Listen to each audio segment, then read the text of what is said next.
Alright guys, so welcome to my video. I don't know which part of this DIY fixing this issue is, but I'm like 99% sure at this point it's the carburetor that's the problem. Like all the stuff that's gunked up in the carburetor that's causing this issue. So I got some CLR. I drowned it in the CLR, and I'm gonna see if it gets rid of all the crap. If it does, I'll definitely try to take this carburetor off and then clean out the inside of it too. So I took the bowl off of this just to see. Now I'm like 99% sure that this is the exact carburetor that I need, because like 99% sure, not 100% sure, 99% sure. I don't know, but I might be wrong on this carburetor. This carburetor, this is what they bought. This is not what I bought. I bought another carburetor I threw out because it didn't work. I shouldn't have thrown that out. Should have just kept it. And anyway, as you guys can see, the hose here look a lot bigger. This bolt is a lot bigger. The holes are a lot bigger. I don't know about the rest of the carburetor, but like this hole might be a lot bigger. I'm not sure. No, I am sure that it's a lot bigger, and that might be the reason why it would just keep on cranking. It wouldn't start up, because I was looking at the holes on the OEM carburetor, and they were quite small. They were quite small. Like if you guys have this situation where you guys have a crank no start, like 99% of the time, 99% of the time, you guys have a crank no start, but it fires up. It runs for a little bit and then it dies out. 99% of the time, it's actually the carburetor that's the problem. Because I did try that method of taking I took some fuel out and see if that worked. That didn't work. No, oil. I took some oil out, see if that worked. It didn't work. It didn't work. Anyway, it didn't work for me. And what else? What else am I going to talk about? It didn't work for me. What else? I could have tried that method with the putting some seafoam and then let it run. You know, I probably should have just used seafoam on this too, but I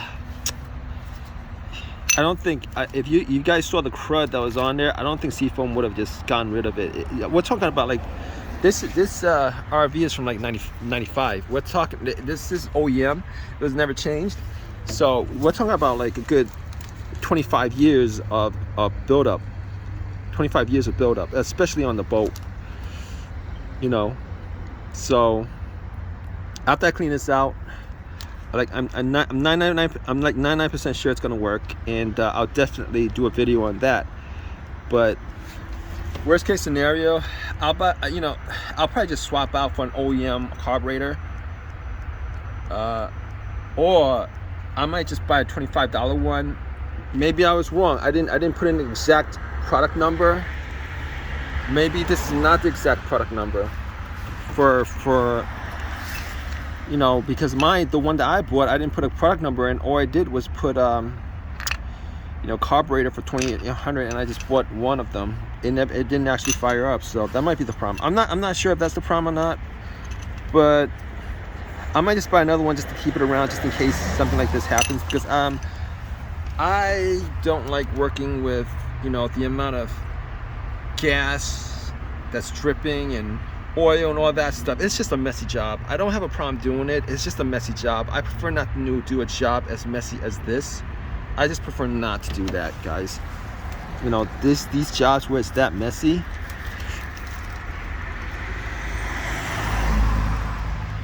anyway, it's been sitting on CLR for a little bit. It seems like it's taking something off. I'm definitely gonna have to use a metal brush to look. This is like a lot, like 25 years worth of it's not even what's the word I'm trying to use. This right here is not even rust. It's just crap from the gas. It's not rust, it's just crap from the gas.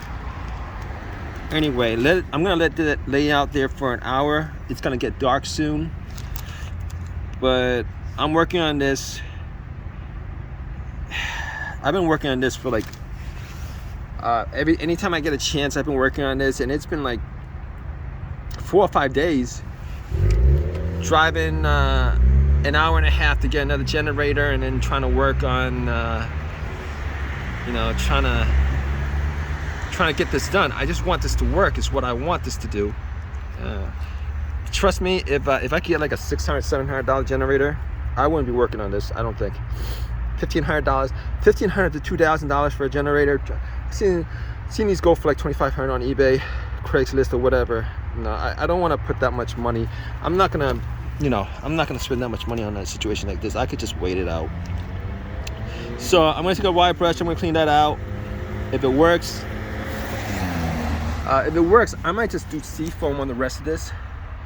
I could take it out, but I just don't like this stuff right here. I don't like, you know, that stuff. I don't like the lines, the metal poles that you gotta. Maybe it's easy if I actually did. Who knows?